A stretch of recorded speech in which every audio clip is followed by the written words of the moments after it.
जय जगन्नाथ सांग मैंने आसतु आज आम जाना कि अनुचिंता कथा। तो आपण मानक निश्चिंत बहुत किसी शिखा मिल भिडियो आपण मैंने वीडियो को शेष पर्यंत निश्चिंत देखिए।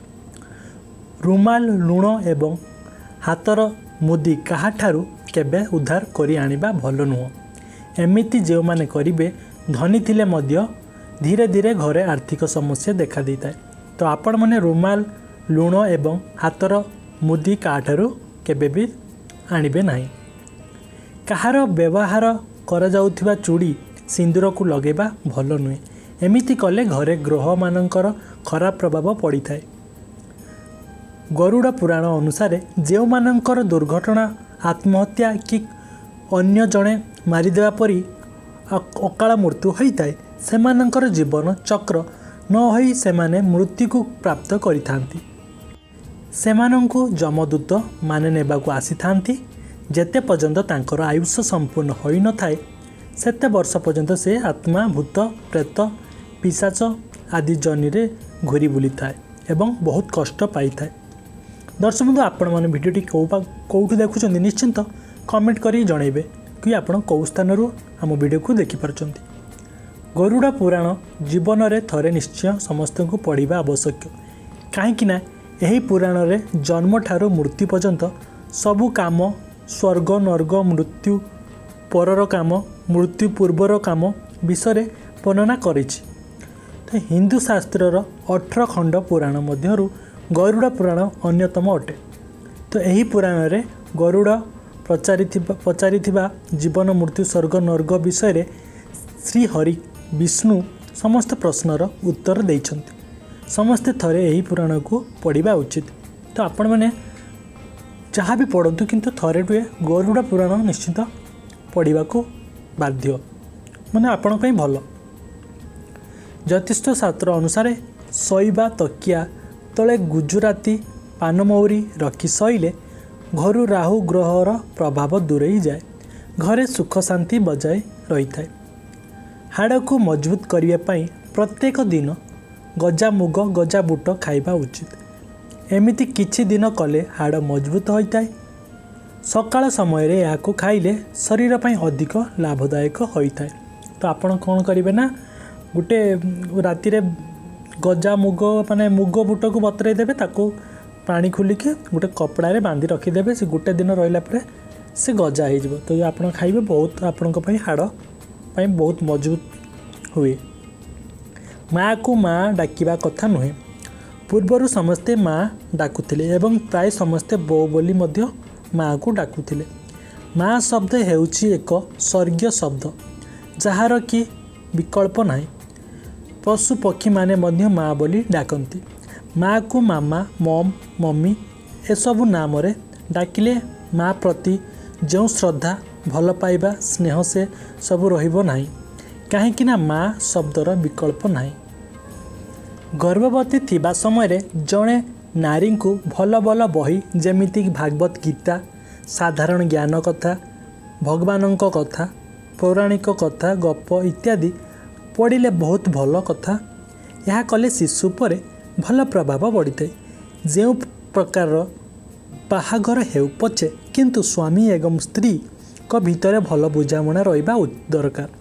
स्वामी स्त्री सम्मान देबा एवं स्त्री को स्वामी को सम्मान देबा सुख दुख उभय परिस्थिति रे साथी रे रहिबा द्वारा वैवाहिक जीवन सुखमय होता है।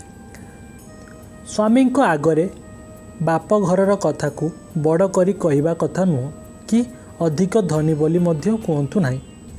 कारण बाप घर सबुदिन पई नुहे। सबुबले स्वामी परिस्थिति रे एवं स्वामी सभय मान को नहीं चलवा पड़ी था। तो आपण जो कहे मो बाप घर एत धनी मो बाप घर सेते धनी सेमती केबे भी कहबेनी। कहीं तुम तुम स्वामी को नहीं चल तुम स्वामी को तुम जिते भल पाइब सेते भल। जड़े माँ बंचीबा ता आगरे ता पुओ चलीज यह सबुठारु दुखदायक होता है।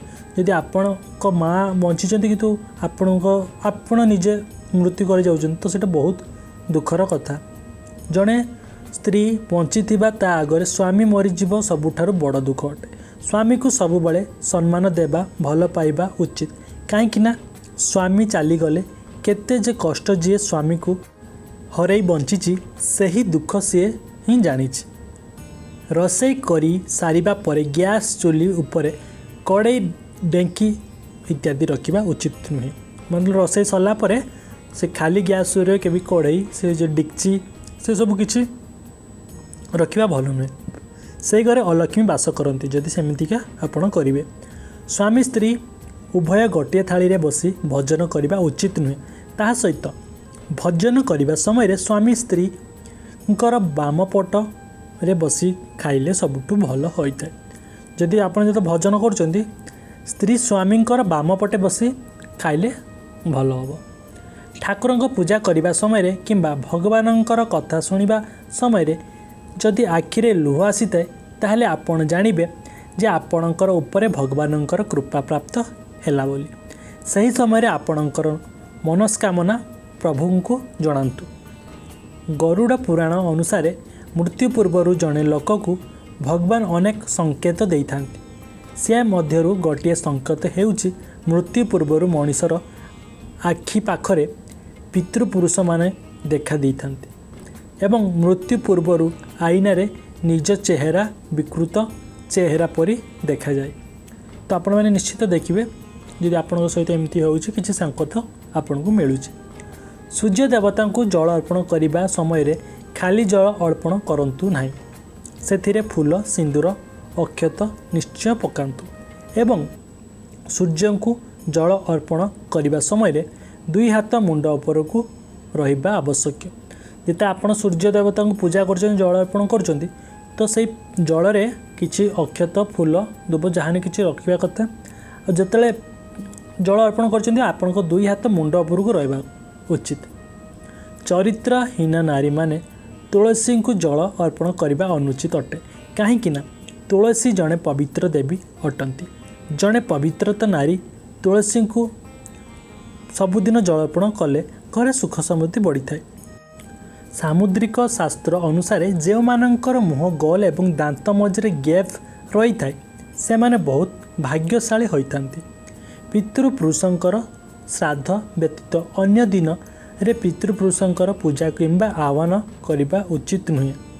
जो दिन तांकर श्राद्ध से दिन आपण पूजा करके आह्वान करेंगे अलग केबे आह्वान करेंगे एवं पितृपुरुषंकर फोटो को ठाकुर घरे केबे हेले लगांतु नहीं। एमिति कले भगवानंकर अपमान होइताय।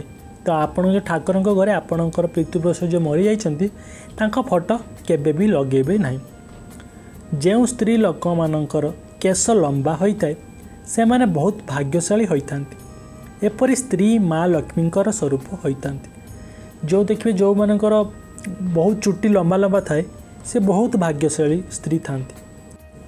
दर्शक बंधु आपण मैंने जदि भिडियोटी देखुंत तो निश्चित गोटे कमेंट्रे जनइबे जे आपण कौ स्थान आम भिडियो को देखिपारुंट। तो आम जापर जे आम भिडियो कौटी कौटी पहुँची पारुछि। तो आमको जानिकी बहुत खुशी टिके हम आउ मोटिवेशन हम जे आपण मानी एमतीका आहरी भल भल किसी शिक्षणीय जिनस बनवाई। तो निश्चित गोटे कमेंट कर जनइबे जे आपण कौ स्थान आम भिडियो को देखुंट। घरे जहाँ भी पुराना भंगा भंगी जिनिस अच्छी ताको अमावास्या दिन में ही फपाड़ी दिंतु। अमावास्या भंगा व्यवहार करदे घर पर मंगल होता है। तो आपण जिते सब भंगा जिनिस अच्छी तो अमावास्या दिन ही फपाड़ी देवे। मरी जाइथिबा लोकर पोशाक आपण केबे भी पिंधतु नहीं। कहीं पोशाक सहित मृत्यु व्यक्तिर आवेग जोड़ी रही थाए। तो आपण जी जो मरी जाइए तार कपड़ा केबे भी पिंधिबे नहीं। से पोड़ी देवे या तो भसई देवे।